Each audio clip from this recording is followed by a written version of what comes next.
नमस्ते।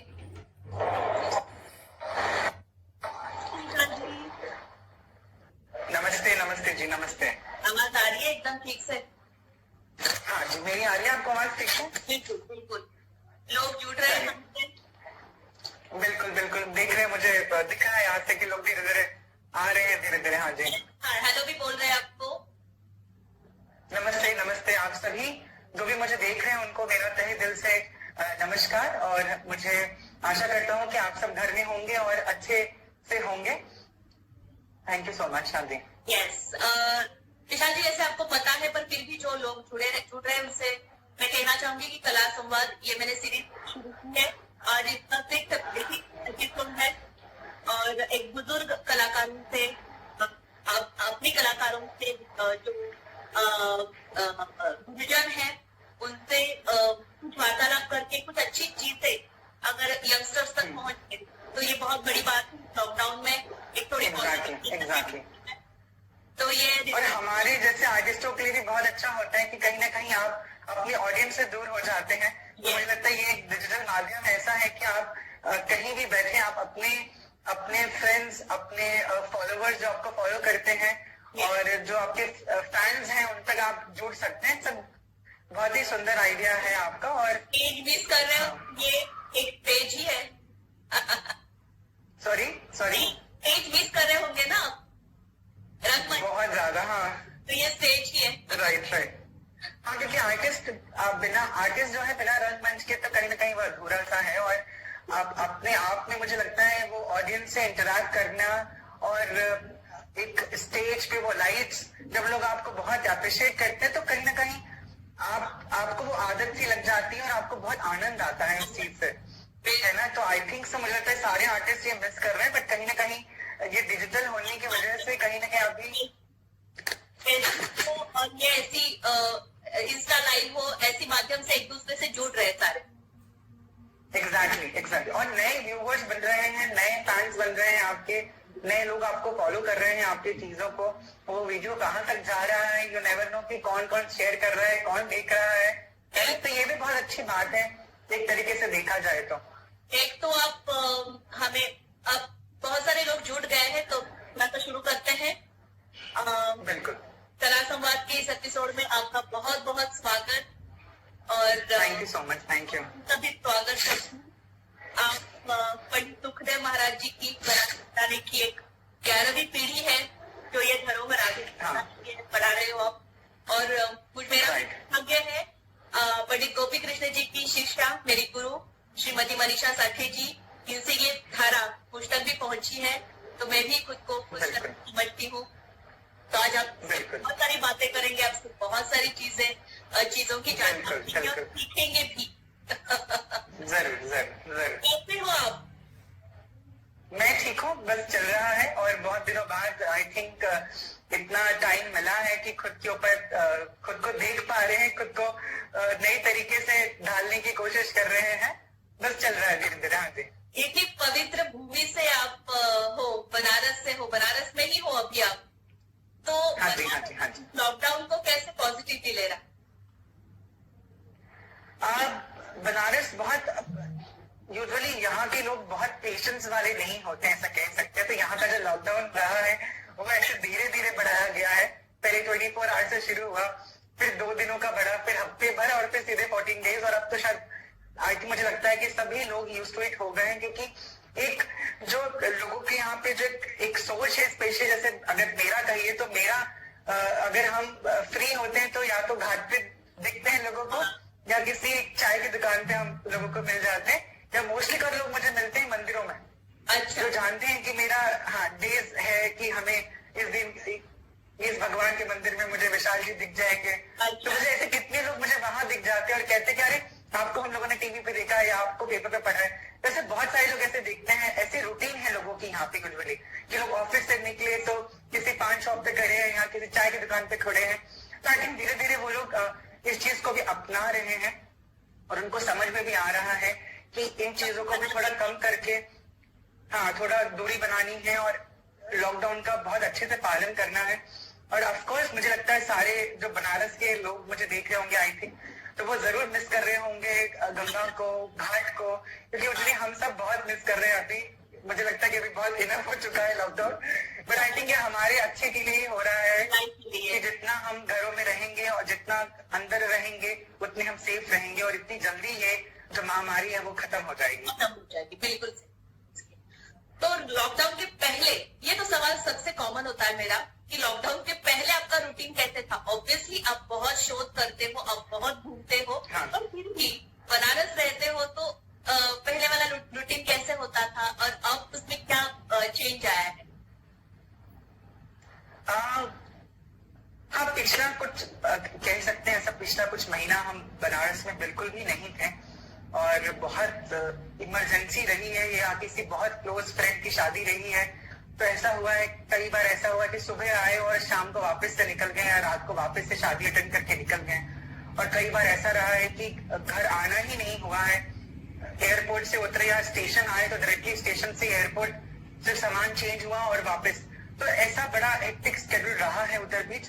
बट अभी ये लगता है कि अभी, जैसा कि मैंने पहले भी आपको कहा, कि ये समय है एक्चुअली आर्टिस्टों को खुद का ध्यान देने के लिए, कि कहीं ना कहीं आप चीजों से दूर हो जाते हैं अपने बिजी स्केड्यूल की वजह से और अपने स्टूडेंट्स पे ध्यान नहीं दे पाते हैं। क्योंकि मेरा क्लास बंद हो जाता है जब हम यहाँ नहीं रहते हैं, तो क्योंकि बच्चे नहीं आते फिर उस दौरान, और उनको एक क्रेज रहता है कि मुझे विशाल सर से ही सीखना है, तो मेरा होना वहाँ उनके लिए बहुत जरूरी होता है। लेकिन उनको हम समझाते हैं कि मेरे नहीं रहने या रहने से ऐसा नहीं है कि आप अपना रियाज छोड़ दीजिए, या फिर बच्चे धीरे धीरे उन चीजों को समझते हैं। तो आई थिंक वो जो पहला स्टूडेंट्स और दोस्त यहाँ मिस यू कर रहे हैं आपको। हाँ, आई नो, मुझे भी दिख रहा है, मिस यू ऑल। और आई थिंक, आई होप हम जल्दी से वापस मिलेंगे। और यूजुअली हमारे दोस्तों से हमारी बात यूजुअली होती रहती है और कुछ कुछ नए आइडियाज ये लोग मुझे देते रहते हैं कि अभी आप ऐसा करिए, अभी तुम ऐसा करो, अभी यू हैव इनफ टाइम। तो ऐसे तो कुछ कुछ चलता रहता है। But I think I am enjoying my lockdown. अभी रूटीन कुछ नई नई चीजें बनाना घर में और आई थिंक दादी की सिखाई हुई चीजें जो है अभी वो काम आ रही है। कि मुझे याद है कि जब बम्बई में हम रहते थे दादी के साथ में पेडर रोड में, तो उनको ना हमेशा नई नई आई डोंट नो काम कराने का उनको बहुत शौक था। तो मेरे से वो खाना भी बनवाती थी और फिर, लेकिन उनको ये भी बहुत अच्छी बात थी कि तुम जैसा भी बनाओगे हम खाएंगे। अच्छा। तो ऐसा करते करते मुझे खाना बनाना तक आ गया, क्योंकि वो हमेशा ये कहती थी कि एक आर्टिस्ट की लाइफ ना बड़ी अलग सी होती है, तो तुम्हें सब कुछ आना चाहिए। और मुझे लगता है कि आज वो चीज हम एंजॉय करते हैं और उनको याद करते हैं कि उन्होंने मुझे भिंडी की सब्जी बनानी सिखाई है, उन्होंने मुझे पालक की सब्जी बनानी सिखाई, उन्होंने मुझे दाल चावल बनाना सिखाया, रोटी बनाना सिखाया। क्योंकि वो हमेशा कहती थी कि ऐसा ना हो कि कभी एक दिन ऐसा है कि तुम्हारे पास राशन रखा है तुम्हें बनाने नहीं आता है, तो एटलीस्ट अपना पेट भरने के लिए तुम दाल चावल और एक रोटी सब्जी तो बनाना तुम्हें आना ही चाहिए। तो आई थिंक वही चीजें घर में कुछ कुछ एक्सपेरिमेंट चलता रहता है मेरा। और किचन का आपने संभाला है इस दौरान? पूरी तरीके से तो नहीं संभाला, बट कभी कभी ऐसा कह सकते हैं ना, ऐसा जोश आता है कभी अंदर से कि चलो आज ये बनाना है। तो बीच में मैंने पुलाव बनाया था। तभी घर पे आप हाथ बटा रहे हैं, मतलब सब काम कर रहे हैं? हाँ, कह सकते हैं सब धीरे। हाँ, जो काम नहीं करते थे वो सारा काम अभी करते हैं। हाँ, राइट। बताना चाहूँ कि मनीषा ताई भी ज्वाइन हो गई है, मनीषा ताई भी देख रही है आपको। ओ नमित, प्रणाम दीदी। अच्छा, हाँ, रागिनी मुझे नीचे लिख रही है कि साबूदाने की खिचड़ी, मैंने बार महाराज जी के घर पे साबूदाने की खिचड़ी बनाई थी, तो वो भी चल रही है। हाँ जी, प्रणाम दीदी, प्रणाम, thank you so much, thank you दीदी। तो ऐसी चीजें कुछ कुछ बनाने की कोशिश कर रहे हैं और आई थिंक कई बार सक्सेसफुल भी रहता है और कई बार बहुत ही बेकार भी बनता है, बट एंजॉय करते हैं वो चीजों को। अभ्यास तो उसके साथ जरूरी है ही, अभ्यास तो करना ही करना है। और क्योंकि अभ्यास कहीं ना कहीं बहुत कम हो गया था। लॉकडाउन के माहौल में रियाज कैसे होता है? लॉकडाउन के माहौल में रियाज है जो जैसे चलता रहता है रियाज। और जैसे बहुत सारी चीजें मैंने बताया ना कि बहुत सारी चीजें छूट जाती हैं कहीं ना कहीं आप जब बिजी हो जाते हैं, या फिर आपका मन करता है और नहीं भी करता है क्योंकि आप टायर्ड हो जाते हैं, फिर आपको लगता है अच्छा कल करेंगे, अच्छा कल करेंगे, ऐसा हो जाता है। तो अभी आई हैव इनफ टाइम, दिन भर खाली रहते हैं तो सारी चीजें अभी फिलहाल तो हम कुछ किताबें पढ़ रहे हैं बैठ के, अच्छा, जो हमारे ग्रेट ग्रैंड फादर की सुखदेव महाराज जी की जो बंदिशें हैं वो पढ़ रहे हैं, उनमें से कुछ कुछ नई नई चीजें निकाल रहे हैं, क्योंकि तो ऐसी कुछ कुछ चीजें चल रही है। अभी पूरा मेरा बेड जो है किताबों से भरा हुआ है फिलहाल, तो वो कुछ कुछ चीजें पढ़ रहे हैं, उनकी किताबें देख रहे हैं कि उन्होंने ऐसी कितनी चीजें लिखी हैं जो शायद मैंने पढ़ा ही नहीं था अभी तक, क्योंकि यूजुअली हमेशा वो कॉमन पढ़ने नाचते हैं जो कि आपको आप अभ्यास में होते हैं, है ना।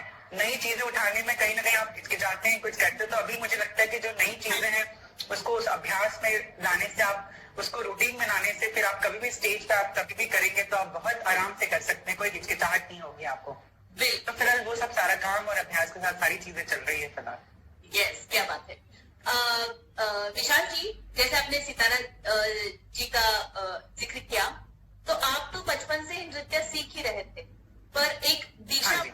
सितारा दीदी से मिली, तो उसके बारे में क्या बताएं? बिल्कुल, देखिए आई थिंक आई डोंट नो मैं क्या कहूँ इसके बारे में, कि दिशा और उन्होंने मुझे लाया ही, मुझे उन्होंने पहला उनका हाथ ही जो उन्होंने मुझे सिखाया बनारस में, जब वो थी यहाँ पे आई हुई थी। और जैसा कि आपने मेरे भाई को भी देखा है, कुशाल को, usually he is tabla player, तो मेरे अंकल्स में कुशाल पहला बेटा था एक्चुअली हमारे घर में, क्योंकि मेरे अंकल की शादी पहले हुई थी तो उनको लड़कियां थी दोनों, और वो डांस करती थी। एक होता ना, एक फोकस नहीं थी वो लोग सारे लोग, और कुशाल जो है मेरे अंकल के पास बहुत रहता था।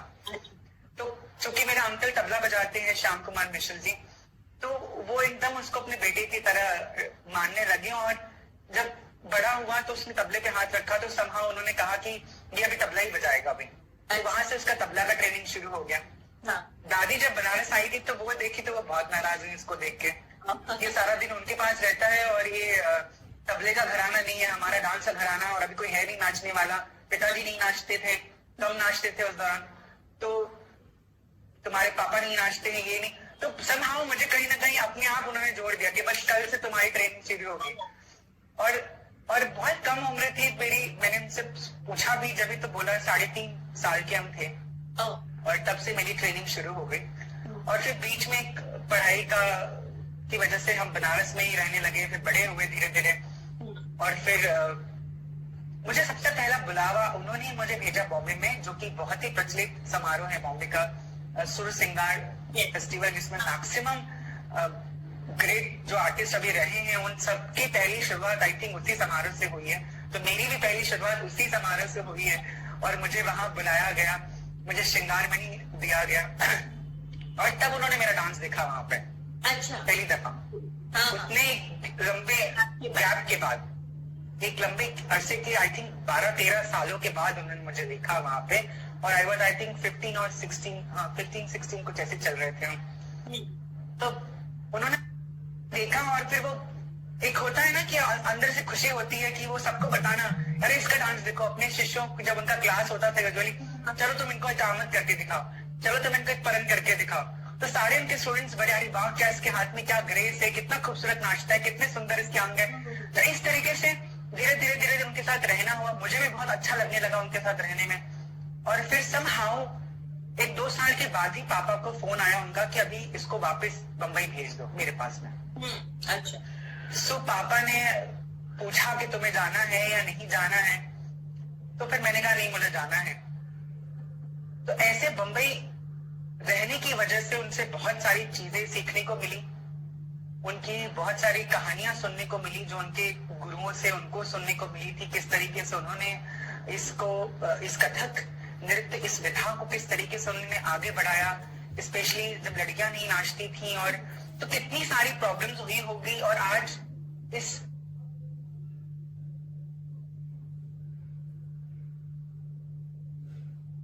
दौर में जो हम सुनते हैं ये सारे प्रॉब्लम्स, मतलब आज के दौर में जब हम सुनते हैं कि आज कोई कहता है कि हम घुंघरू नहीं पहन सकते, तो मुझे बड़ी हंसी आती है कि कभी कोई स्टूडेंट आता है, उसकी मम्मी कहती है कि हमारे घर लड़कियों को घुंघरू पहनाना शुभ नहीं होता है और ऐसा नहीं होता है। तो मुझे लगता है कि अगर आप ये 2018 और 19 की बातें कर रही हैं, तो आज से 100 साल पहले क्या रहा होगा वो माहौल, आप सोचिए। लोगों की सोच कितनी छोटी रही होगी और किस तरीके से सितारत जी ने इसको हैंडल किया और एक बनारस से निकल के कबीर चौरा की गलियों से निकल के बम्बई में जाकर बसना। और आज ही एक किताब हम पढ़ रहे थे जिससे मुझे पता चला कि उनकी सबसे पहली फिल्म उषा हरण थी, जिसमें उन्होंने ऐसे चाइल्ड आर्टिस्ट का काम किया था उन्होंने। और उसके बाद धीरे धीरे करते करते उनको चाइल्ड एक्टर से फिर वो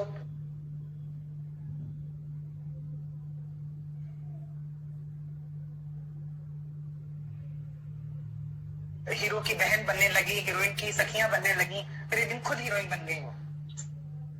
तो ये जो जर्नी उनकी मैंने सुनी तो मुझे लगा कि नहीं, मुझे ऐसी यही रूटीन फॉलो करनी है। मुझे भी वो उस जगह पहुंचना है जहां हमारे परिवार के लोगों ने इतनी मेहनत से इसको ऊंचाई पे पहुंचाया है।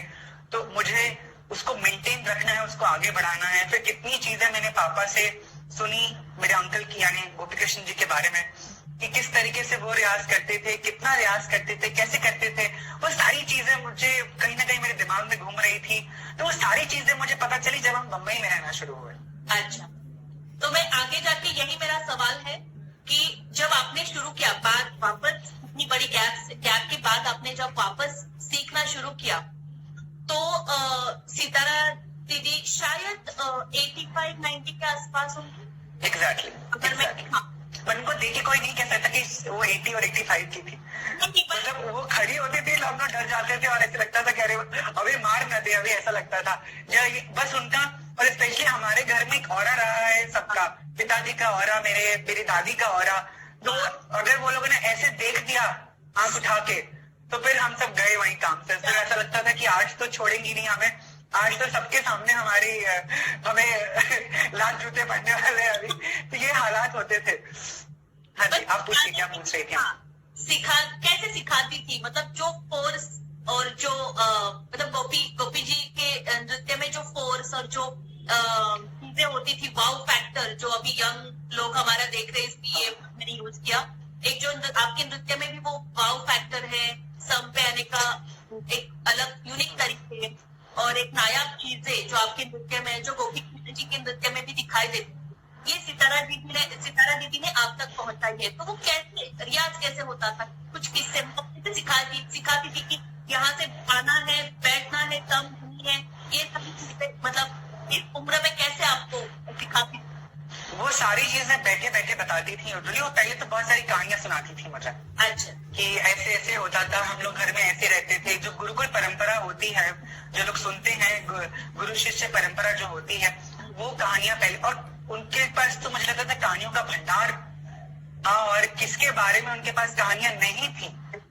मतलब हर एक आर्टिस्ट की कहानी उनके पास होती थी, और वो कुछ भी अगर आपने उनको देखा हो तो इतनी बेबाक थी कि कभी भी बोलने से वो हिचकिचाती नहीं थी, चाहे वो कोई भी मैटर पे बात हो, उसके पर्सनल हो या पर्सनल नहीं भी हो, वो बहुत बेबाकी से बोलती थी।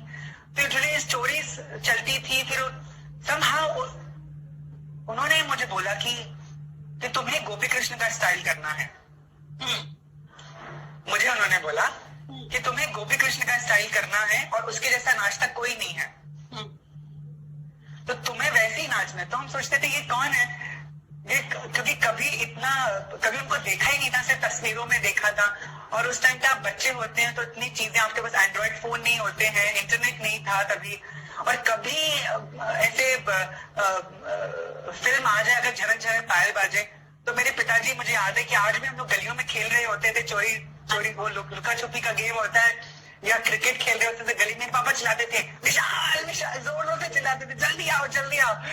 हम लोग कहते थे क्या हो, अरे जल्दी आओ, तुम्हारे अंकल आ रहे हैं टीवी पे। तो हम बस ऐसे बैठ जाते थे टीवी के सामने, फिर ऐसे देखते थे। तो कहीं ना कहीं वो पूरी मूवी तो नहीं देख पाते थे, कहीं कहीं सीन्स देख पाते थे, कुछ चीजें देख पाते थे।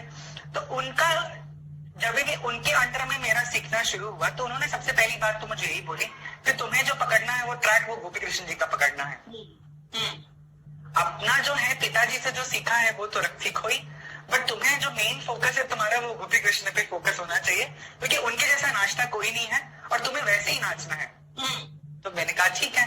तो वहां से तालीम शुरू हुई, और जब भी कोई परन सिखाती थी, या धगिन नान हो या धगिन नड़ान हो, ऐसे कुछ भी परने सिखाती थी, तो यूजुअली वो हमेशा बोलती थी, अरे गोपी यहाँ से बाहर छलांग मारता था, गोपी ऐसे यहाँ से इतना क्या उसके अंदर तेज था, क्या उसके अंदर ताकत थी, तुम्हें इतना खाना है, तुम्हें ऐसा खाना है, इतना बटर खाओ तुम, ये दाल चावल से कुछ नहीं होता, रोटियां खाओ, अच्छी सब्जियां। ऐसे वो बताती थी मुझे सारी स्टोरीज कि ऐसे नहीं हो सकता कि तुम 1-1.25 घंटे तुम ये सिर्फ दाल चावल खा के तुम नाच सको, नहीं हो सकता, रियाज करो 3-3, 4-4, 5-5 घंटे, डूब जाओ इसके अंदर।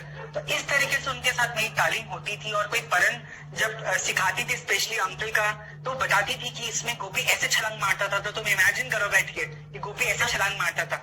और स्पेशली उनको एक आई डोंट नो इंग्लिश चैनल पे, AXN चैनल पे आई थिंक एक शो आता था, so you think you can dance. वो शायद बीच में बंद हो गया था काफी टाइम, लेकिन उस टाइम पे भी आता था। वो मुझे बहुत दिखाती थी, ऑलवेज दिखाती थी। हाँ। और उनको रात जगने की उनको बहुत आदत थी, और रात के 3 बजे 4 बजे सुबह तक जगती थी वो यूजुअली। तो वो कभी रात के 1-1:30 बजे वो एपिसोड आता था, तो हमेशा हम दोनों बैठ के देखते थे वो एपिसोड, क्योंकि वो ये दिखाती थी उसमें कि देखो ये कितना रियाज करते होंगे। और जो भी स्टंट कह लीजिए उसको, या जो भी एक्रोबैटिक्स लोगों ने नाम दिया मुझे याद है लास्ट टाइम जब एक बार शो कर रहे थे पूना में, मुझे किसी ने पूछा कि आप जो एक्रोबैटिक्स करते हैं वो कितना अच्छा करते हैं, तो मुझे थोड़ी हंसी सी आई। तभी आप इसको जो भी कह लीजिए, इसको वाव फैक्टर कहिए, कथक में एक्रोबैटिक कहिए, व्हाटएवर जो कहना है कहिए, तो वो यही दिखाती थी और कहती थी मुझे कि देखो ये लोग कुछ भी करते हैं, कितना नीट एंड क्लीन होता है इनका। तो जो मैं तुम्हें सिखा रही हूँ, तुमको इससे यही सीखना है, क्योंकि मैं करके नहीं दिखा सकती हूँ, तो तुम्हें इससे यही सीखना है कि कोई भी चीज करो तो बड़ा नीट एंड क्लीन होना चाहिए। अच्छा। ऐसा ना हो कि तुम कोई स्टंट करो तुम्हारा हाथ पैर टूट जाए। तो उसके लिए आपको टेक्निक आने बहुत जरूरी। तो वो उनको इतना एक्सपीरियंस था कि पता नहीं मैंने कैसे सीखा है। और आज मुझे लगता है आज हम फ्लैशबैक में जा रहे सीधे तो हम सोच रहे हैं कि मैंने कैसे सीखी है सारी चीजें, कि वो बैठी बैठी बताती थी नहीं नहीं ये गलत है, ये ऐसे घूमो, इसमें ऐसे करो, उसमें वैसे करो। और नई नई इनोवेटिव चीजें कभी रात के 1:30 बजे, कभी रात के 2 बजे, 3 बजे भी उठा के सिखाती थी, चलो मुझे ये याद आ गया तुम सीख लो। तो इस तरीके से उनके साथ मेरी तालीम हुई। योगा, ये सारी चीजें कैसे, मतलब कैसे करवाते, क्योंकि वो बहुत जरूरी है। ऐसे डांस को एग्जैक्टली, जैसे फ्लेक्सिबल, जैसे कभी आप जैसे आप कोई भी अगर विदेशी कोई डांस फॉर्म अगर आप सीखिए, बैले वगैरह सीखिए, कंटेम्प्रेरी सीखिए, यूजुअली वो एडमिशन नहीं लेते हैं अगर आप यंग हो चुके हैं। बहुत रेयरली अगर आप बैले वगैरह में देखिए तो वो आपको एडमिशन लेते हैं, क्योंकि वो चाहते हैं कि अगर आप कोई भी इस फील्ड में आ रहा है तो वो चाहते हैं कि वो एकदम बचपन से आए, ताकि उसका जो फ्लेक्सिबिलिटी है वो बचपन से ही रहे। तो इसी तरीके से दादी का भी सिखाने का तरीका ये था कि बचपन से ही जब हम लोग सीखने उनके पास गए, नॉट ओनली 16 इयर्स में जब हम गए, उसके पहले भी बनारस में भी मुझे बहुत थोड़ा सा याद है कि वो हमेशा डांस के पहले और डांस के बाद ऑलवेज वो स्ट्रेचिंग कराती थी हमेशा। अच्छा, आई थिंक आज सारे डांसर्स उस चीज को फॉलो कर रहे हैं, आई थिंक अब सभी कर रहे हैं, क्योंकि उनको कहीं ना कहीं ऐसा लग रहा है कि डांस में ये सारी चीजें बहुत जरूरत होती हैं। तो यूजुअली दादी, मुझे लगता है कि जो चीजें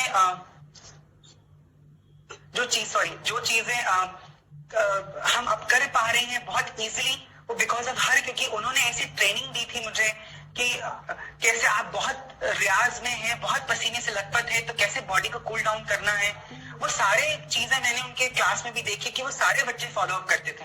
अपने आप क्लास खत्म होता था, अगर दादी नहीं भी होती थी क्लास में, तो मैंने देखा उनके सारे बच्चे पहले वार्म अप करते थे, फिर रियाज शुरू करते थे और फिर खुद को कूल डाउन करते थे।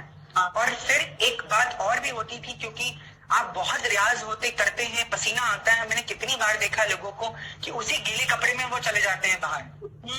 जो वो हमेशा ये बात बोलती थी कि सबसे खराब चीज है, क्योंकि आपको निमोनिया हो सकता है, क्योंकि ठंडा गर्म हो सकता है। तो ऑलवेज उनके बच्चे कोट लेके आते थे, वो कोट पहनते थे, कुछ लड़कियां चेंज करती थी कमरे में जाके, नया कुर्ता पहनती थी और फिर अपने अपने घर को जाती थी। तो ये सब सारी चीजें मैंने उनसे ही सीखी है जब हम बॉम्बे में थे।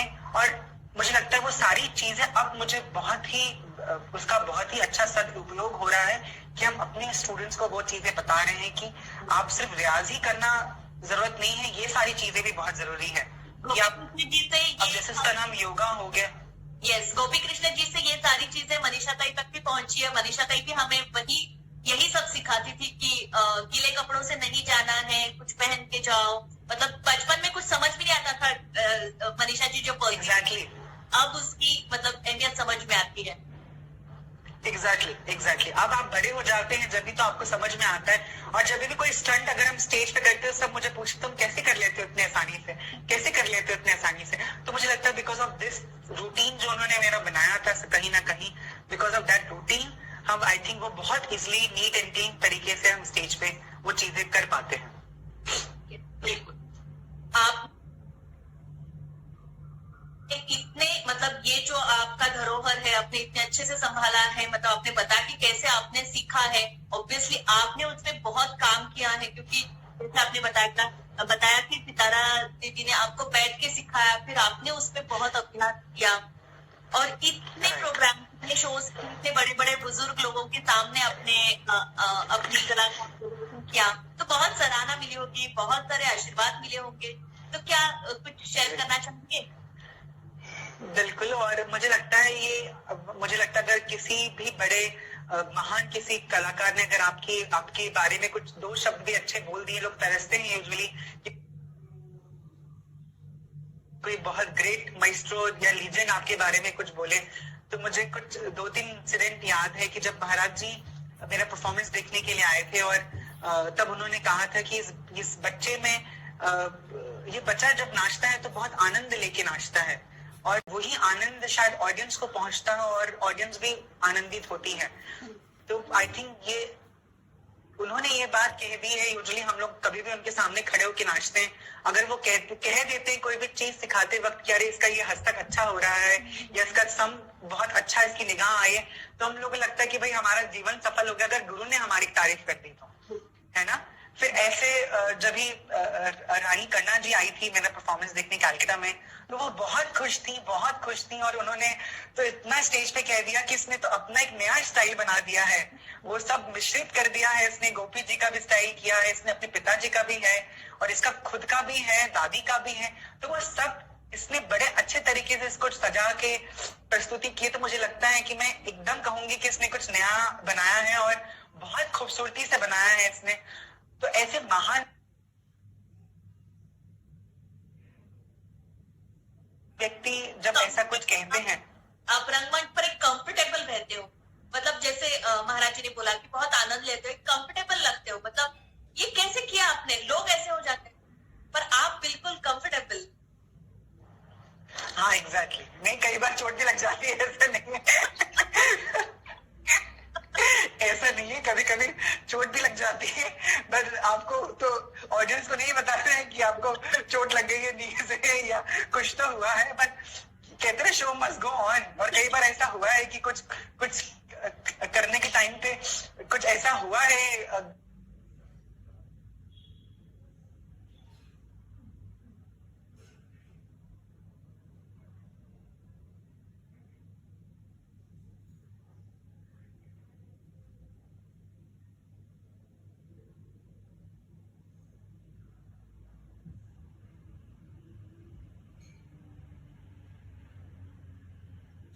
गड़बड़ी हो गई है या कुछ ज्यादा हाइपर हो गए, उसकी वजह से कुछ किया तो समहाउ कहीं ना कहीं ऐसी दिक्कतें हो जाती है, लेकिन आई थिंक वो गुरु लोगों की कृपा है कि उससे बड़ी सरलता से निकल जाते हैं, ऐसा होता है। और एक इंसिडेंट और आपको सुनाएंगे कि एक बार जब दादी की पहली बरसी थी और बॉम्बे में उसका हम सेलिब्रेशन कर रहे थे, उनका first I think birth anniversary मना रहे थे हम लोग, उनका फर्स्ट टाइम कर रहे थे। उनके जो बेटे हैं रंजीत बरूद जी, वो कर रहे थे, मेरे अंकल कर रहे थे, तो उसमें बहुत सारे लोगों का परफॉर्मेंस था और किशोरी ताई मेरे परफॉर्मेंस के ठीक आई थिंक 3-4 मिनट पहले आई थी शायद, और मेरा एकदम स्टेज से मैं एकदम एंट्री का सीन था बिल्कुल कि मुझे जाना है, और मुझे किसी ने आके पूछा कि किशोरी ताई आई है, किशोरी ताई आई है। तो एकदम ऐसे हड़बड़ा से गए कि अब क्या करूं, किसको बोलूं। तो मैंने उनको बाइज्जत बिठाया और फिर मेरी परफॉर्मेंस शुरू की। तो हालांकि सबका 15-15 मिनट का ही परफॉर्मेंस था और मुझे आज भी याद है कि जब उन्होंने मुझे गान सरस्वती के लिए बुलाया था पुणे में फर्स्ट टाइम, तो उनसे ग्रीन रूम में जाके मिले थे, तो उन्होंने मुझे कहा था कि तुम्हारा नाच जब मैंने देखा तो वो सारी रात मेरे दिमाग में घूम रहा था वो नाच। तो मुझे लगा कि इस बच्चे को मुझे पुणे बुलाना है किसी तरीके से भी परफॉर्म करने के लिए। So that's how I got that गान सरस्वती का मुझे अपॉर्चुनिटी मिली उनके सामने परफॉर्म करने के लिए। तो मुझे लगता है मेरे लिए ब्लेसिंग्स हैं ऊपर वाले की, आप सब लोगों की, हमारे व्यूअर्स जो देखते हैं, हमारे जो भी रसिक श्रोता मुझे देखते हैं, उन सबका प्यार और आशीर्वाद की वजह से आई थिंक हम हर चीजों से, हर कठिनाइयों से बड़े आसानी से निकल जाते हैं। तो जब इतने ग्रेट गुरुज आपकी तारीफ करें और आपको 2 शब्द आपके बारे में कह दे, तो मुझे लगता है कि आई थिंक जीवन सफल हो गया। और आपको इसमें ही लगे रहना है और इसको आगे, और स्पेशली उस चीज को कायम रखना है, उस वाहवाही को कहीं सर पे चढ़ने नहीं देना है कि अगर महाराज जी ने आपकी तारीफ कर दी और इतने बड़े बड़े लोगों ने तारीफ कर दी तो आप अभी डांसर बन गए। आपको एक इंसिडेंट सुनाएंगे कि मेरे पिताजी ने मेरी कभी आज तक तारीफ नहीं की, कभी भी नहीं की, कि लोग आके उनको बोलते थे कि अरे के बेटे ने कितना गजब नाचा, आज तो सब खड़े हो गए, सब तालियां बजाने लगे, सब ऐसा हुआ, और वो सिर्फ ऐसे सुनते थे और कहते थे हाँ ठीक है, अभी 10 पैसे में 1 पैसा भी ठीक नहीं है, अभी ठीक है, कर रहा है। तो इस तरीके से तो आज उनकी भी चीजें याद आती है कि अगर वो उस टाइम पे हमें सर पे चढ़ा देते हैं तो आई थिंक हम वो उस मुकाम तक ना पहुंच पाते जहां हमने सोच रखा है कि मुझे वहां तक पहुंचना है। पिताजी के साथ या आपने प्रोग्राम्स किए हैं, मतलब एक साथ ड्यूएट वगैरह किया था आपने? मैंने एक ही किया है, आई थिंक वो पिताजी के लिए लास्ट परफॉर्मेंस था मेरा, और फिर उन्होंने उसके बाद डांस करना ही छोड़ दिया। और वो लखनऊ में फेस्टिवल हुआ था, और वो फेस्टिवल में उसका कॉन्सेप्ट ही ऐसा था कि पिता पुत्र या माँ बेटी ऐसे, माता और डॉटर ऐसे करके, हाँ, रिलेशन में ही परफॉर्म करना था। तो उस फेस्टिवल का नाम ही था पीढ़ी दर पीढ़ी। तो उसमें हमें और मेरे पिताजी को आया था कॉल, फोन आया था कि आपको परफॉर्म करना है अपनी बेटी के साथ में। तो तभी मेरे फादर ने 13 साल बाद घुंघरू बांधा था और उन्होंने रियाज किया था मेरे सामने, मुझे आज भी याद है। और हम सोचे थे कि इतना महान कलाकार है और ये अभी रियाज कर रहे हैं बैठ के। तो मैंने कहा कि अरे मैंने 13 साल बाद घुंघरू बांधा है। फिर वो मुझे चैलेंज करते थे कि तुम्हें क्या लगता है कि हम अटगुन में तत्काल नहीं जा सकते, आना स्टेज पे तुम्हें मैं दिखाता हूँ। तो इस तरीके से हमारी नोकझोंक भी चलती थी रियाज के दौरान। ये कौन से साल की बात बोल रहे हो? ये कौन से साल का है? आई थिंक ये 2005 की बात रही होगी, 2005, हाँ 2005 की बात रही होगी। तो उसके बाद रियाज शुरू किया उनको पता, पिताजी ने रियाज करना शुरू, उनको पता नहीं, हाँ उनको पता नहीं क्या हुआ कि मंच के दौरान जब परफॉर्मेंस चल रहा था हमारा, तो पहले तो उन्होंने मुझे परफॉर्म करने का अवसर दिया। यूजुअली जो गुरु होते हैं वो पहले नाचते बाद में शिष्य को नचाते हैं। तो उनका ये मानना था कि अरे पहले गुरु ही नाच लेगा तो शिष्य को कौन दिखेगा, तो पहला बेटे को नचाना चाहिए, बाद में हम आएंगे नाचने के लिए। तो उन्होंने मुझे पूरा समय दिया। आई थिंक हमारा कुछ 1.25 घंटे का शो था जिसमें 50 मिनट तो मैंने ही नाचा। अच्छा। वो सिर्फ लास्ट में 20-25 मिनट के लिए खड़े हुए, और उस पर भी उन्होंने कह डाला कि आज के बाद मैं घुंघरू नहीं पहनूंगा। क्यों? क्योंकि आई डोंट नो, आज मुझे वो चीजें समझ में आती है कि कहीं ना कहीं आई थिंक उनको लगा उस परफॉर्मेंस के बाद ही कि आई थिंक ये अपने पैरों पे खड़ा हो गया है, और आई थिंक अब हमारा घराना बढ़ाने के लिए अभी हमें वंश मिल गया है, और हमारा इतना एक कहते हैं ना, एक शिष्य ही कह लीजिए, शिष्य ही हैं हम तो उनके लिए। पिता तो है ही मेरे, लेकिन हम तो उनके शिष्य ही हैं। पहला जो ताथे थे तत्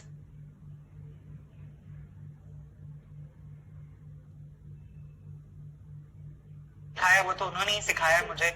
और तो उनको कहीं ना कहीं, और उन्होंने ऐसे ही स्टेज पे आकर बोला कि बस आज के बाद मैं नहीं नाचूंगा, अब मेरा बेटा खड़ा हो गया है नाचने के लिए।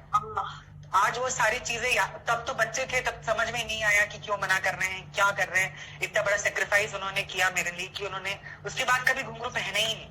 हम लोगों ने बहुत कोशिश की कि उनका लास्ट परफॉर्मेंस उनके जाने से पहले, क्योंकि हमने भी कभी नहीं देखा था और उसकी भी झलकियां मुझे याद नहीं है कि उन्होंने क्या किया था उस दौरान।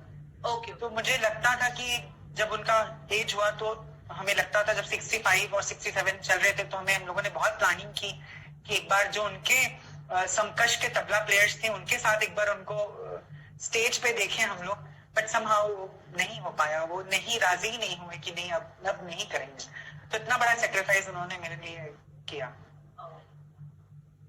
अभी आपको ये आपने जब अच्छा एक मकाम हासिल किया है आपने, तो एक हर एक का ड्रीम होता है, तो आपका क्या मतलब नृत्य के बारे में, नृत्य के संदर्भ में क्या करना है आगे?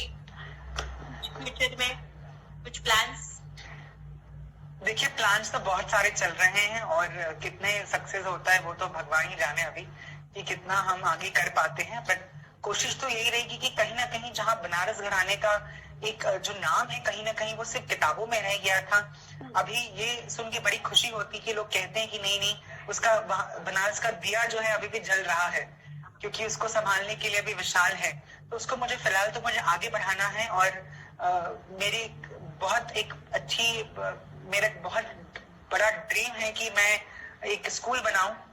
जैसे कि मैंने आपको पहले भी एक बार फोन में बताया था कि मेरा ड्रीम है कि जब मैंने पहली दफा गंधर्व महाविद्यालय देखा था तो मुझे लगा था कि मेरा स्कूल होना चाहिए तो ऐसा होना चाहिए।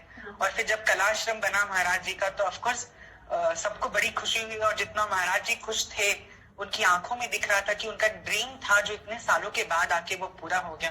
तो कहीं ना कहीं वो मेरा भी ड्रीम है कि मैं बनारस में स्कूल बनाऊं जहां सिर्फ और सिर्फ नाच गाने की बात हो और कुछ ना हो, कि बहुत सारे क्लासरूम्स हो जहाँ थिएटर हो, छोटा सा ऑडिटोरियम हो जहाँ शोज चल रहा हो, कहीं घुंघरू की आवाज आ रही हो, कहीं तबले की आवाज आ रही हो।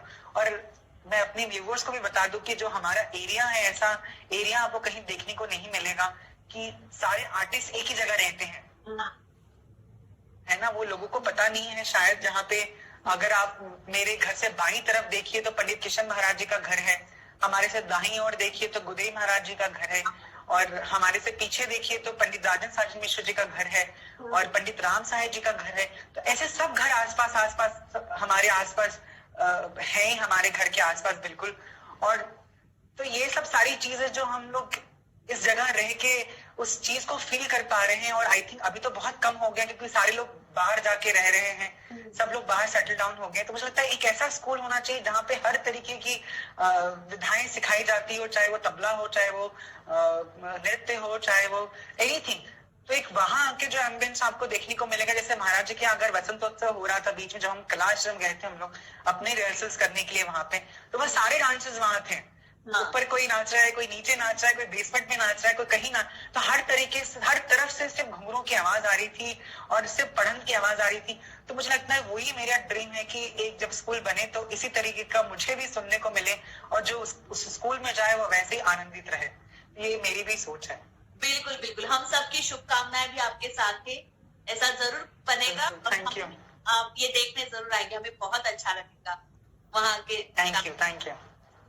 ये अब आप नीम प्रोजेक्ट के बारे में बात कर रहे, तो स्टूडेंट्स आप वहाँ सिखाते भी हो, तो आप अब कैसे सिखा रहे हो? ऑनलाइन क्लासेस ले रहे हो? नहीं नहीं, मुझे बहुत सारे फोन आते हैं और मुझे इससे पहले भी लाइव में मुझे कई सारे लोगों ने पहला क्वेश्चन यही पूछा कि आप कब मुझे अपॉर्चुनिटी मिलेगी आपके साथ सीखने को। और हम सबको यही बोल रहे हैं कि I hope very soon. I don't no, मुझे लगता है कि कहीं ना कहीं सही भी है और कहीं ना कहीं सही नहीं भी मुझे लगता है, क्योंकि एक जो गुरु शिष्य का जो आपस में जो एक तालमेल होता है वो मुझे नहीं लगता कि हाँ, आमने सामने जो वाली जो बात होती है मुझे नहीं लगता कि वो ऐसे ऑनलाइन पॉसिबल है, क्योंकि ऑनलाइन हम तो नहीं सीख सकते। मेरे लिए तो बहुत ही बड़ा ये प्रॉब्लम है। जुड़े हो फिर बच्चों से, स्टूडेंट से कैसे जुड़े हो? बच्चों से ऐसे व्हाट्सएप कॉल से जुड़े रहते हैं, यूजुअली उनको वीडियो कॉल कर लेते हैं कभी कभी, या कुछ ऐसी चीजें मुझे यूट्यूब पे दिखती हैं, जैसे महाराज जी की कोई चीजें दिखती है या किसी भी ग्रेट गुरु की मुझे दिखती है तो हम बच्चों को जरूर फॉरवर्ड करते हैं।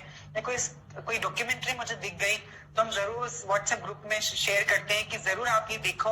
और ऐसा नहीं है कि क्लास बंद हो गया तो आप घर में ही बैठ जाओ और खाली समय में कुछ ना करो। तो ये देखो, खुद को चार्ज करते रहो।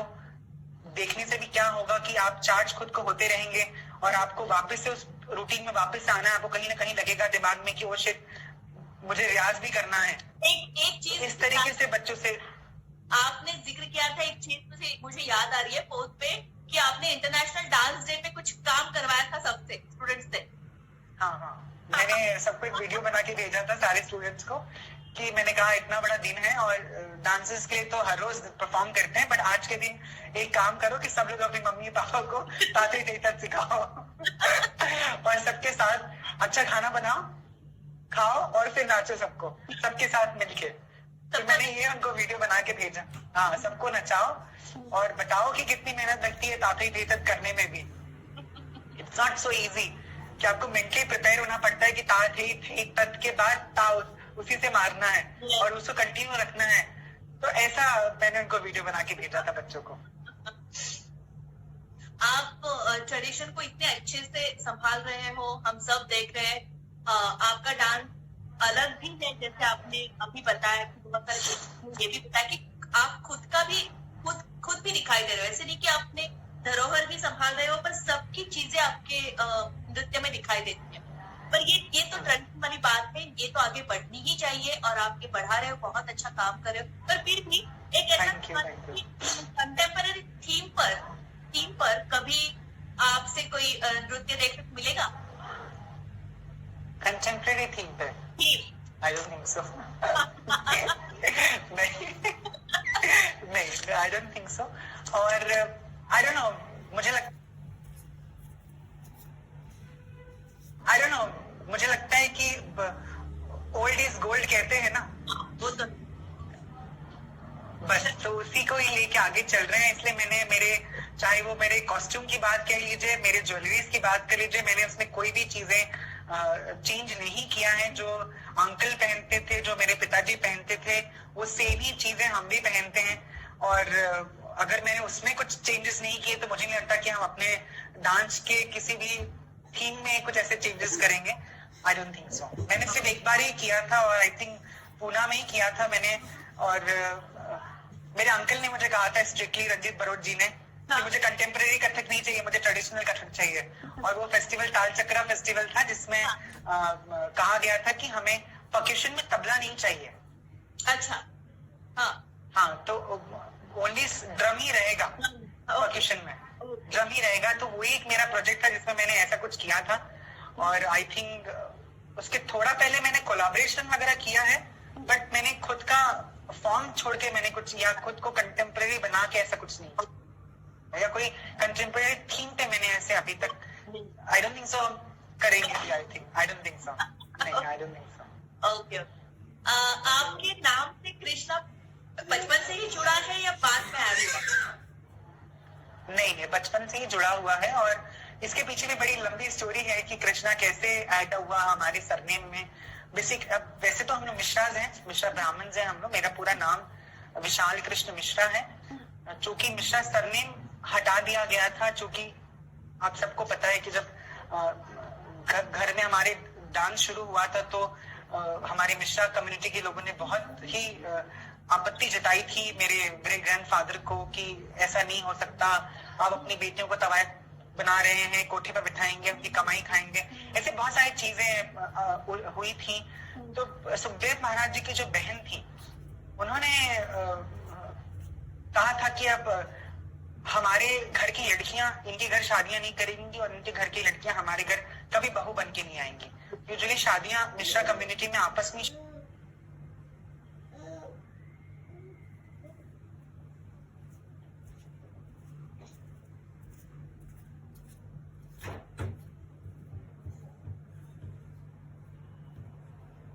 शादियां होती थी।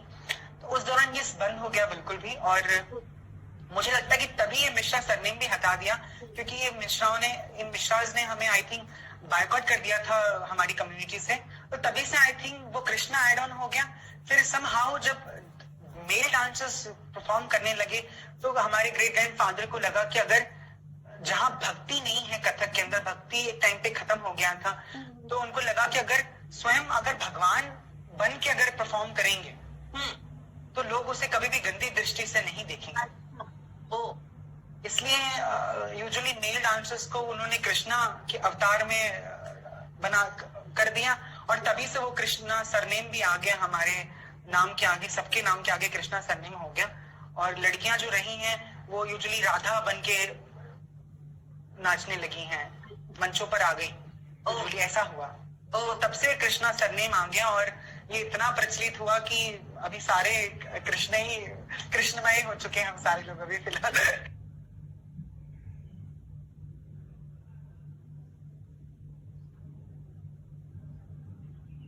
सवाल यही है कि इतना नाम से भी कृष्णा जुड़ा है। और हाल ही में मैंने फेसबुक पे गीत गोविंद के कुछ तस्वीरें देखी थी हेमा जी के साथ भी आपने कृष्ण निभाया था।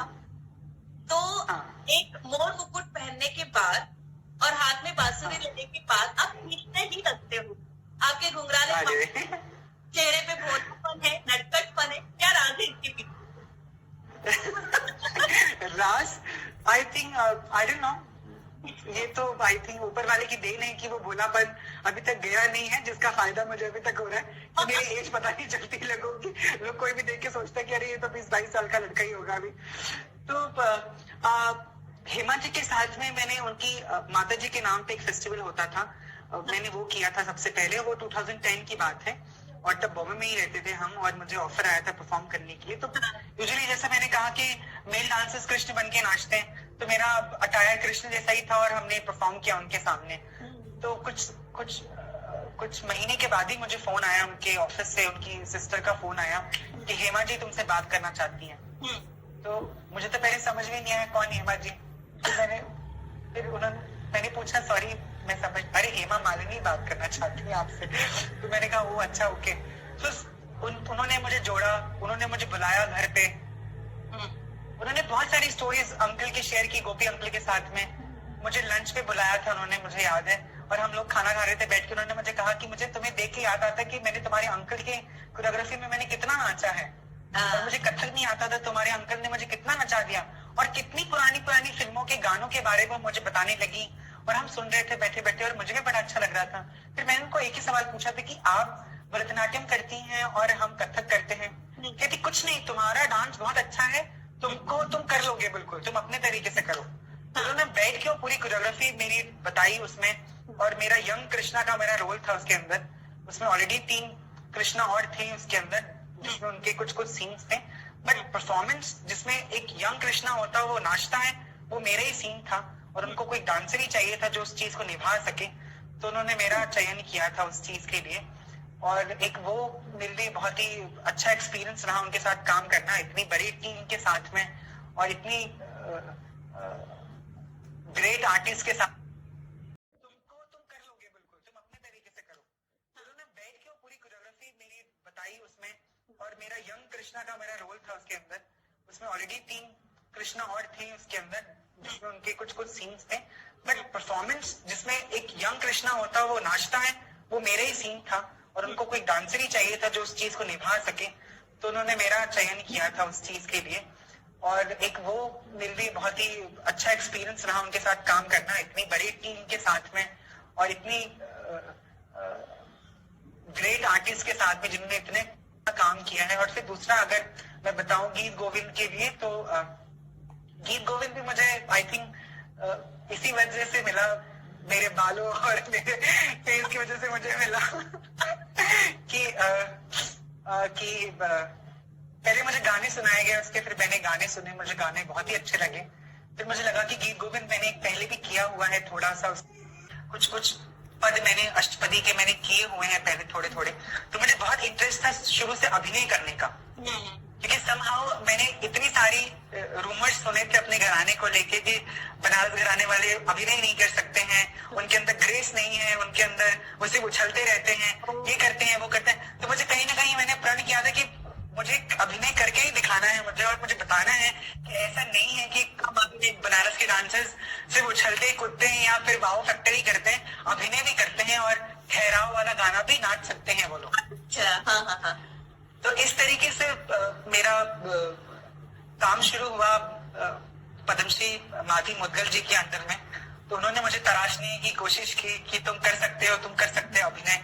इस तरीके से अभिनय का धीरे धीरे मेरा अभी तो बहुत करना बाकी है, लेकिन थोड़ा बहुत जो भी कुछ कर पाते हैं और वो ऑडियंस तक पहुंच पाता है, आई थिंक वो ऑफकोर्स माधवी दीदी को जाता है क्रेडिट, एंड ऑफकोर्स महाराज जी को जाता है क्योंकि उनको इतना हम देखते रहते हैं, एंड सेकंड ममता दीदी को जाता है क्योंकि हम उनको इतना मानते हैं दिल से, और उनको हमेशा कहीं भी हम किसी भी चीज में अभिनय में हम फंसते हैं तो हम पहले ममता दीदी को फोन करते हैं कि ममता दीदी अभी हम फंस गए, अभी आप बताओ मुझे ये कैसे करना है। तो इतनी स्वीट है कि वो मुझे बताती हैं, वीडियो बना के भेजती हैं।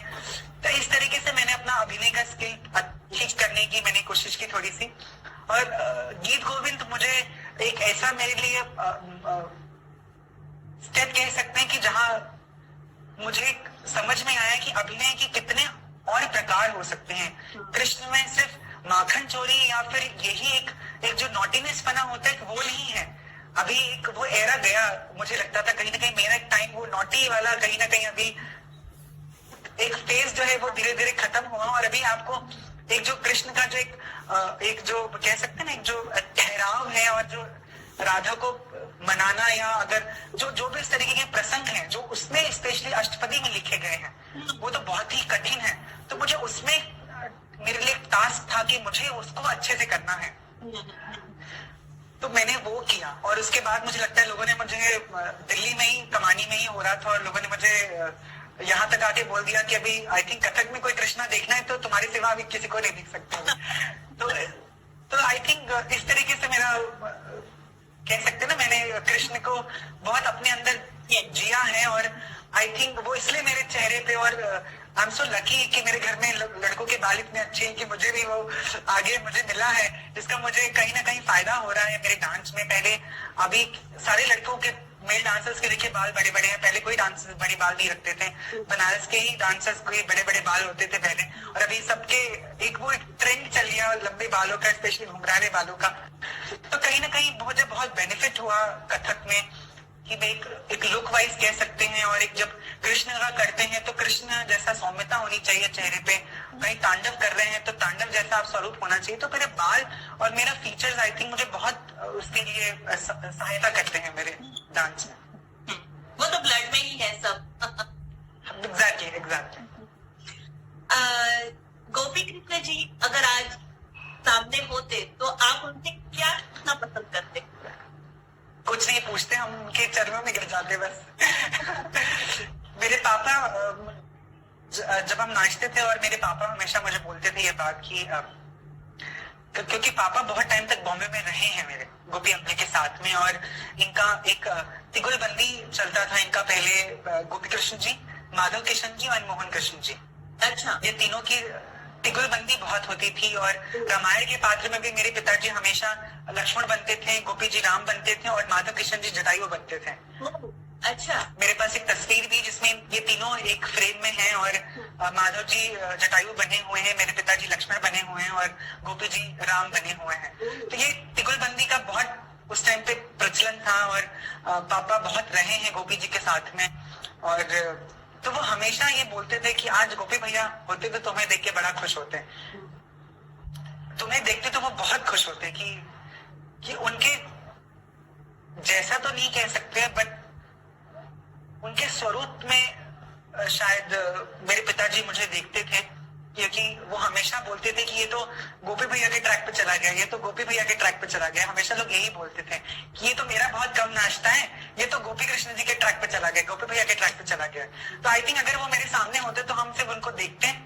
और मैंने बहुत सुना है उनके अलग सा ऑरा होता था उनके अंदर। और मेरे पिताजी बताते थे कि जब वो सेट पे भी आते थे तो बड़े से बड़ा एक्टर उनको देख के खड़ा हो जाता था और ऐसे झुक जाता था, जबकि ऐसा कभी नहीं था उस दौरान। किसी भी डांस मास्टर जी के लिए कभी ऐसा कोई नहीं करते थे, लेकिन गोपी जी के लिए राजेश खन्ना तक खड़े हो जाते थे, मेरे पिताजी बताते थे। क्योंकि उनका ऑरा ही ऐसा था कि जब भी वो एंट्री करते थे सेट में सब हल्का मच जाता था कि गोपी जी आगे, गोपी जी आगे, गोपी जी आगे। तो मुझे लगता है कि हम तो कुछ नहीं है उनके सामने, हम तो बहुत बच्चे थे, हम तो आई थिंक बोल भी नहीं पाते उनके सामने।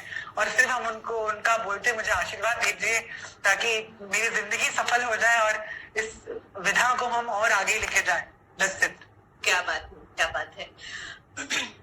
इस दौरान ऐसी कोई चीज करने का टाइम मिला है जो अपने बिजी शेड्यूल में आपको नहीं मिला था और अब टाइम है तो मैं ये चीज कर रहा हूँ, ऐसा कुछ चल रहा है काम? हाँ एग्जैक्टली, जैसे मैंने आपको कहा पहले भी, मैंने कहा कि किताबें नहीं पढ़ रहे थे हम यूजुअली क्योंकि बिजी थे बहुत। और स्पेशली मेरे जो ग्रेट ग्रैंडफादर की लिखी हुई बुक है वो नहीं पढ़ पा रहे थे, क्योंकि बीच में ही एक बार आई थिंक 2-3 साल पहले वो मैंने किताब खोली थी जब मेरा एक प्रोजेक्ट चल रहा था, और उस दौरान मैंने वो किताब पढ़ी थी और उसके बाद तो एकदम छूट सा गया था। तो आई थिंक अभी मेरा मेन फोकस उस पे ही है। और कितनी ऐसी पढ़ने हैं जो कि सुखदेव महाराज जी की लिखी हुई पढ़ने हैं जो कि आई थिंक लोग आज परफॉर्म करते हैं, कई सारे डांसर्स उसको परफॉर्म करते हैं, बट कहीं ना कहीं उसका मुखड़ा या उसका शुरुआती या उसका अंत का हमेशा तिगैया वो चेंज होती है या उसके वर्ड्स चेंज होते हैं, कुछ होते हैं। तो मुझे लगता है कि जो करना है कि वो उन पढ़नों को सही तरीके से उन तक मुझे पहुंचाना है और मुझे बताना है कि this is the actual written by Sukhdev Maharaj ji. तो आप इसको निचोड़ मत दीजिए, किसी तरीके से इसको तोड़ मोड़ मत दीजिए।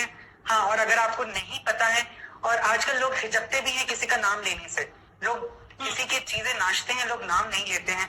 आज मुझे लगता है कि हमारे संस्कार में हमारे पिताजी ने तो यही सिखाया कि तुम किसी की भी बंदिश नाचो, चाहे वो छोटे बच्चे की क्यों ना हो और बड़े किसी लीजेंड की क्यों ना हो, उसका नाम जरूर लेना चाहिए, क्योंकि उससे उसका आशीर्वाद ही मिलेगा तुमको। कभी भी इसमें कुछ भी कहते ना, धोखेबाजी नहीं करना कि किसी की चुरा लिया बंदिश और कह के कि हमने बनाया है करके, ऐसा ये कभी मत करना। स्पेशली कभी भी महाराज जी के सामने भी नाचते हैं, उनकी बंदिशें नाचते हैं या किसी की भी नाचते हैं या सीखा हुआ चीज होता है, तो डेफिनेटली हम स्टेज पे कहते कि भाई मुझे इनसे प्राप्त हुआ है या मैंने उनसे सुना है और मैंने अपने तरीके से करने की कोशिश की है। तो यही हमारे संस्कारों में हमारे पिताजी ने सिखाया है। और लॉकडाउन के दौरान ये सब सारी चीजों पे ध्यान दे रहे हैं कि जैसे ही ये खत्म होगा, थोड़ा सा टाइम मिलेगा, इसको अच्छे से रिकॉर्ड करके उसको लोगों तक पहुंचाना है, और जो नई चीजें निकालेंगे हम उसको लोगों तक बताना है कि गोपी जी ने कितनी सुखदेव महाराज जी ने कितनी ऐसी अनगिनत चीजें लिखी हैं। क्या बात, ये मेरा मेन फोकस फिलहाल अभी ये है। क्या बात है, बहुत महत्वपूर्ण काम, बहुत महत्वपूर्ण काम। हम आखिरी सवाल पे आ गए हैं। इस इंटरव्यू के माध्यम से मैं जो भी वहाँ कलाकार आते हैं, गुरुजन आते हैं, उनसे रिक्वेस्ट करती हूँ कि इस इंटरव्यू के माध्यम से थोड़ा बहुत सिखा के जाएंगे, तो हमारे पास जो टाइम है उसका हम अच्छे से उपयोग कर पाएंगे, उसमें हम सीखने की कोशिश करेंगे, उसका रियाज करने की कोशिश करेंगे। तो कुछ अगर भाव का हो, नृत्य का हो, कुछ भी आप अगर सिखा के जाएंगे तो हमें बहुत अच्छा लगेगा, हमारे दर्शक बहुत खुश होंगे। अच्छा, इस दौरान अगर अच्छा सीखा हमने, अच्छा, और अगर सीखने की बात रही तो हम बीच में कुछ दिन पहले हम ऐसे सोच रहे थे, कुछ पुरानी चीजें ऐसे दिमाग में आ रही थी मुझे कि मेरे जो बाबा थे, जिनको हम सुखदेव महाराज जी कहते हैं, उनको हम लोग यूजुअली प्यार से उनको बाबा कहते हैं, और उनका नाम लेने का तो हमारी हैसियत नहीं है, बार बार मैंने नाम लिया उनका। ममता महाराज जी भी सुन रही है, अर्चना महाराज जी भी सुन रही है, ममता दीदी, हाँ, और भाभी भी देख रही है। हाँ, भाभी से मैंने बहुत सारे टिप्स लिए हैं इस दौरान। आप मुझे पूछ रही थी खाना बनाने के लिए, तो मैंने भाभी से बहुत सारी चीजें पूछी है कि भाभी आप ये कैसे बनाती हैं। भाभी लिख रही हम भी सीखेंगे। तो इसलिए मुझे बहुत प्यार मिलता है। आप इससे पहले कि आगे बढ़ते हैं, हम बता दें, जो मुझे यूजुअली कम देखते हैं लाइव सेशंस में, और मैं बता दूं कि मुझे महाराज जी के परिवार से मुझे बहुत प्यार मिलता है। और कुछ दिनों पहले जब महाराज जी से मेरी बात भी हो रही थी, तो मेरी मम्मी को उन्होंने बुलाया और कहा कि इसको देखते हैं तो कहीं से नहीं लगता है कि ये हमारे घर का बच्चा नहीं है, और ये तो बिल्कुल बच्चे जैसा ही हो गया है। और चाहे वो ममता दीदी हो, चाहे भाभी हो, दीपक भैया हो, चिक्कू भैया हो, सारे लोगों से एक अपनापन सा लगता है। और लोग जहाँ घराने को लेके इतना बड़ा कॉन्ट्रोवर्शियल सब देख रहे हैं, मतलब दिख रहा है यहाँ से, तो कहीं ना कहीं इतनी कॉन्ट्रोवर्सीज पैदा करते हैं। और मुझे लगता है कि हम सब में इतनी एकता है और इतना आपस में, क्योंकि कथक का घराना बहुत बात में लोगों ने बांटा है इसको। कथक तो पहले कथक ही है ना। और मैं बता दूं कि मेरे परिवार के हमारे बाबा जो रहे सुखदेव महाराज जी ने उनको अपना गुरु माना है लखनऊ घराने को। कि एक मेरे पास एक तस्वीर है, कभी हम शेयर करेंगे आपको, कि उसमें अच्छन महाराज जी बैठे हैं और उसमें चौबे महाराज जी हैं, सितारा देवी जी हैं उस फ्रेम में, और हाँ, सितारा देवी जी हैं, तारा देवी जी हैं और चौबे महाराज जी हैं। तो वो गुरु पूजा के दिन का तस्वीर है वो, कि जब सुखदेव महाराज जी ने महाराज जी को कहा था, बड़े महाराज जी को यानी अच्छन महाराज जी को, कि हमारा कोई गुरु नहीं है, तो आप अभी हमारे को गंडा बांध दीजिए। तो सुखदेव महाराज जी ने उनसे गंडा बनाया था, और उनका ये आशीर्वाद हमें मिला था अच्छन महाराज जी का, कि इसके घर से कभी डांस खत्म नहीं होगा, इसके घर का बच्चा नाचेगा। और मुझे लगता है उसी आशीर्वाद की वजह से आज शायद हम इतने गोपी जी के एक लंबे गैप के बाद अचानक से मेरी घर में मेरा रुझान हुआ नृत्य को लेके, और हम इसको आगे बढ़ा रहे हैं बिकॉज ऑफ महाराज जी की जो एक ब्लेसिंग्स मिली है, उनके परिवार की जो ब्लेसिंग्स मिली है और अब भी मिलती रहती है, और अब भी हम उनको गुरु जैसे ही मानते हैं और उनसे चीजें सीखते रहते हैं, और हम लोग सोचते हैं कि कभी भी वो एक टुकड़ा भी सिखा देते हैं तो मुझे लगता है कि हमारा तो जीवन अब सफल हो गया है, और उसको सालों साल हम नाचते रहेंगे तो भी हम है ना, हम सालों साल नाचते रहेंगे तो हमें उनका आशीर्वाद इसी बंदिश की वजह से हमें मिलता रहेगा। तो ऐसी एक स्टोरी रही कि हमें उनके परिवार का आशीर्वाद मिला, और वो आज उस चीज को वो आगे धीरे धीरे बढ़ भी रहा है। और दूसरी बात, एक बार महाराज जी ने एक इंसिडेंट सुनाया था कि मेरे बाबा यानी सुखदेव महाराज जी चबूतरा जानते हैं आप? घर के बाहर चबूतरा होता था पहले, आजकल घरों के बाहर नहीं होता है चबूतरा। हाँ। आप नहीं जानते शायद, लोग बहुत सारे लोग जानते होंगे। यूजली यूपी बिहार के घरों के बाहर चबूतरा होता है, एक स्पेस होता है जहाँ पे पत्थर का एक दरवाजे के बाहर यूजली होता है। तो मेरे बाबा जो हैं वो हमेशा वही कुछ न कुछ करते रहते थे बाहर ही बैठ के। हाँ, हाँ। वो कुछ कभी सरोद बना रहे होते थे, कभी हाँ उसमें यूजुअली बैठे होते थे। और एक बार मुझे पता, उन्होंने ऑडियंस के सामने ये बात कही कि इसके बाबा ने मुझे बुलाया कि इधर आ। तो वो छोटे से थे और बोले, मैं बहुत सहमे गया उनके पास में कि क्यों बुला रहे हैं ये, क्योंकि उनका भी एक ऑरा बड़ा अलग था। वो एकदम रविंद्रनाथ टैगोर जी जैसे दिखते थे, बड़ी बड़ी दाढ़ियां, बड़े बड़े बाल, और हमेशा खादी के कपड़ों का वो पहने होते थे, लंबा कुर्ता। तो बोले, मैं एकदम सहम गया कि क्यों बुला रहे हैं मुझे। तो अंदर आवाज लगाई,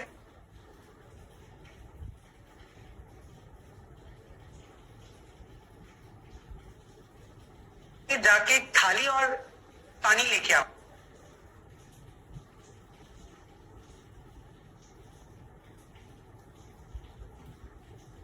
लोटे के अंदर। और महाराज जी को बोला, तुम आप बैठो यहाँ पे। और आप बिलीव नहीं करेंगे कि इतनी गुरु भक्ति सबके अंदर थी, पूरे हमारे परिवार के अंदर, कि उन्होंने उनका पैर धोया और इस पूरे घर में चंद्रामृत बांटा कि हमारे गुरु का है ये। हाँ, तो इस तरीके से और सबने पिया। और महाराज जी भी कह रहे थे, मैं हिचक रहा था कि मेरे पैर का पानी है और सब पी रहे हैं, तो बोल रहे थे कि कोई नहीं, ये हम अपने गुरुओं का चरण धो रहे हैं और उसका चंद्रामृत ग्रहण कर रहे हैं। तो इस तरीके से हमारे घर का और परिवार का, और स्पेशली महाराज जी के परिवार का बहुत शुरू से संबंध बहुत पुराना रहा है। और आई थिंक अब मुझे यहाँ विराम देना चाहिए, मैंने बहुत सारी बातें आपसे की है। लास्ट क्वेश्चन रह गया, सिखाना है आपको। हाँ जरूर। तो बाबा की ही एक चीज है जो आई थिंक मुझे लगता है सबने सुनी होगी कि रियाज करते समय, जब भी रियाज, जैसे दादी भी उजली बताती थी कि रियाज करने के टाइम पे सिर्फ तत्कार का ही रियाज नहीं होना चाहिए। रियाज पूरे जो परने हैं, तोड़े हैं, टुकड़े हैं, सबका रियाज होना चाहिए। तो दादी के साथ जब हम लोग रियाज करते थे तो हम लोग उसको किसी बंदिश को टुकड़े में बांट देते थे उजली। जैसे धाती टे धाती टे धा धाती टे कर धाती टे घेते टे घेते टे घे घेते टे कर धाते टे टिट ढिट ता थई तत थे आ थई तत थे थई तथे। ये बहुत पुरानी बंदिश है बनारस की, जो कि सभी लोग करते थे। तो यूजुअली हमेशा वो बोलती थी, पहले इसको स्लो में करो और इसको बांटो, पहले टुकड़े में करो उसको। पहले धाती टे धा धाती टे कर धाते टे घेते टे घे घेते टे कर धा। अब इसको 50 बार नाचो। हाँ। और फिर इसके बाद का करो टे टे ता थे तत थे आ थे। तो इस तरीके से हमारे रियाज का सेशन चलता था। तो उसी के दौरान हमें सितारा जी ने, हमारी दादी ने सिखाया था कि सुखदेव बाबा ने एक पैरों का चलन बनाया था रियाज के लिए। अच्छा। ना दिग दिग ना दिग दिग दिग दिग थो दिग दिग थो दिग दिग दिग दिग ना दिग दिग ना दिग दिग दिग दिग थो दिग दिग थो दिग दिग दिग दिग। फिर सेकंड, ना दिग दिग दिग ना दिग दिग दिग थो दिग दिग दिग थो दिग दिग दिग ना दिग दिग दिग ना दिग दिग दिग थो दिग दिग दिग थो दिग दिग दिग। थर्ड था, ना दिग दिग ना दिग दिग ना दिग दिग ना दिग दिग दिग दिग दिग दिग थो दिग दिग थो दिग दिग थो दिग दिग थो दिग दिग दिग दिग दिग। जिससे इक्वली दोनों पैरों का रियाज बराबर तरीके से होना चाहिए। यूजुअली लोग, बहुत सारे लोग ऐसा हो जाता है लोगों के साथ में कि उनका दाहिना बहुत अच्छे से कार्य करता है लेकिन बायां नहीं कार्य करता। तो उन्होंने स्पेशली ये चलन बनाया था कि दोनों पैरों का इक्वली रियाज किस तरीके से हो, तो वो हम आपको करके दिखा देते हैं, एक फ्रेज उसका करके दिखा देते हैं। बिल्कुल।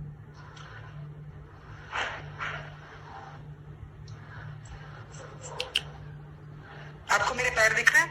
यस, दिखाई दे रहे। Okay okay. तो कुछ ही इस प्रकार से है, ना दिख दिख ना दिख दिख दिख दिख थो दिख दिख थो दिख दिख दिख दिख ना दिख दिख ना दिख दिख दिख दिख थो दिख दिख थो दिख दिख दिख दिख।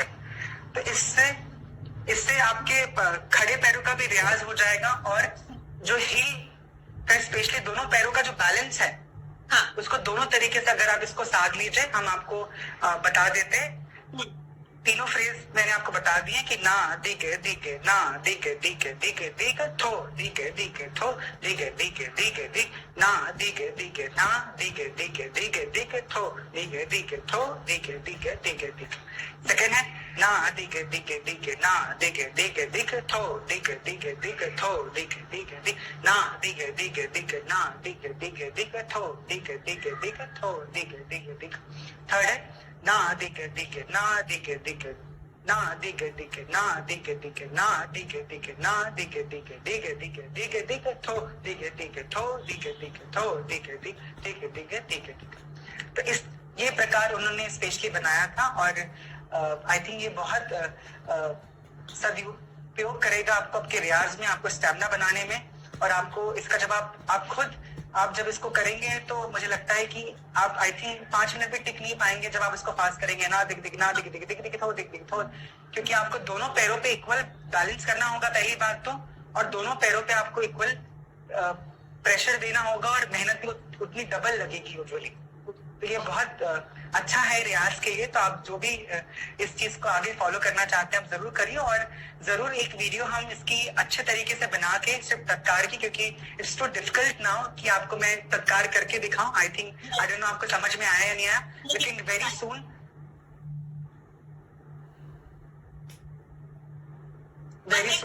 एक वीडियो इसका बना के हम जरूर अपलोड करेंगे। तो आप जरूर इसको फॉलो करिए और आगे इसको रियाज में जरूर शामिल करिए। हेलो, मैंने कहा कि फेसबुक पे सारे आपके फॉलोवर्स है ही, नहीं आ रही है आवाज? बिल्कुल। हाँ, तो आप अभी आ रही है। तो आप वीडियो अगर आप वहां पे डालोगे तो सबको अपलोड करोगे तो सब तक पहुंच ही जाएगा। बिल्कुल, जरूर जरूर जरूर। और अभी ये लॉकडाउन के दौरान यही कार्य चलेगा, मेरा मेन फोकस इन्हीं चीजों पे रहेगा कि कैसे लोग मेरे से जुड़े रहेंगे और मेरी चीजों को जैसे मैंने इसको कैसे सीखा है और किस तरीके से रियाज में मैंने शामिल किया है वो आप भी करिए और इसको रियाज में शामिल करिए ताकि और इस फील्ड में आप आगे बढ़े। हाँ जी, सॉरी आप कुछ कह रहे हैं। चीज आपने हमें thank you so much. Thank you. एक चीज मैं बोलना चाहूंगी कि विशाल जी का 16th को बर्थडे है, तो यहीं पे हम उनको विश करते हैं। Thank you so much. Thank you so much. Thank you. और आप बहुत अच्छा कार्य कर रही हैं आई थिंक, और मुझे लगता है आगे भी आपको बहुत सारे लोग सुनेंगे और देखेंगे। आप बहुत सारे अलग अलग विधाओं के आर्टिस्टों के साथ में, और आपने पहले भी कई सारे ग्रेट गुरुज के साथ में आपने ये सेशन किया हुआ है ऑलरेडी। और मुझे लगता है ये बहुत अच्छा तरीका है कि आप लोगों से जुड़ सकते हैं, जैसा मैंने पहले भी कहा है, और बहुत अच्छी चीजें आपको सीखने के लिए मिलेंगी। तो आप ऐसे आपको फॉलो करते रहिए और नई नई चीजें और नई नई स्टोरीज आप सुनते रहिए कि बाकी गुरुज ने किस तरीके से अपने गुरु से सीखा है। तो I think this is very beneficial लोगों के लिए अभी ये दौरान, क्योंकि सब खाली बैठे हैं और सबको कुछ ना कुछ अच्छी चीजें मिलनी चाहिए। मैं दर्शकों को बोलना चाहूंगी और आपको भी बताना चाहूंगी, मेरा नेक्स्ट सेशन 16 को है और तब गुरु आरती अंकलिकर जो किशोरी अमोनकर जी की ज्येष्ठ शिष्या है वो यहाँ पे आएंगी और हम उनसे वार्तालाप करेंगे, उनसे उनके विचार जानेंगे। तब तक के लिए thank you so much. Thank you so much. Thank you. और दर्शकों को भी मेरा बहुत बहुत नमस्कार कि आपने इतना कीमती समय निकाल के हम दोनों को सुना। तो thank you so much. Thank you Gauri ji. Thank you.